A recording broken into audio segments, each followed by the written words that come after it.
Mr. Chairman, and welcome to the chairmanship. You and I have worked together on a number of things in the past, and I look forward to doing so in the future. For those of us who watch this committee, changes are inevitable on the committee, but we have a process in place for seamless transition. There is nothing more nonpartisan and bipartisan than the national interests and the national security of the United States of America. And this committee certainly leads us forward in that regard. Together, we'll move that forward and appreciate working with you, Mr. Chairman.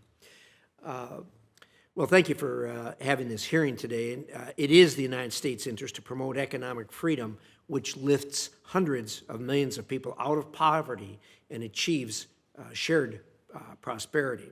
It is also in our strategic interest to protect economic freedom from encroachment by authoritarian regimes that seek to undermine free markets. That is why in 2018, Congress authorized the creation of the Development Finance Corporation, an agency with unique authorities to make development finance more efficient, effective, and impactful.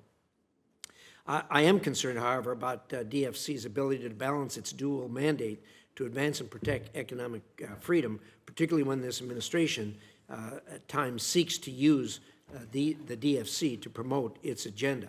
At times, it appears some people have forgotten that development is even in the name.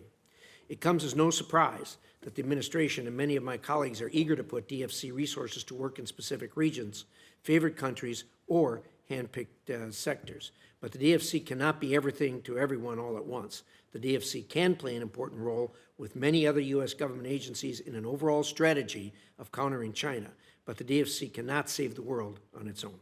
The DFC's mission is market-oriented development. Too many mandates imposed by Congress or the administration will strangle this mission. Flexibility is key here. The DFC's success depends on its ability to find willing private sector borrowers with good projects in developing countries. The more policy writers Congress or the administration forces on DFC, the harder it will be for the DFC to find those partners. Repeated efforts to launch investments in high-income countries invite rightful skepticism toward the DFC's commitment to maintaining a development focus. U.S. taxpayers should not be subsidizing rich countries who have the money to pay for their own policy priorities. Nowhere is the abandonment of DFC's foundational principles more evident than in the energy sector.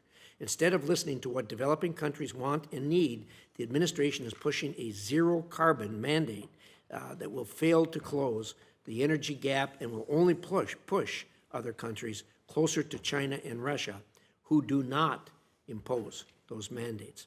However, moreover, it is outrageous that the agency would rely so heavily upon solar energy projects built on the backs of Uyghur slave labor.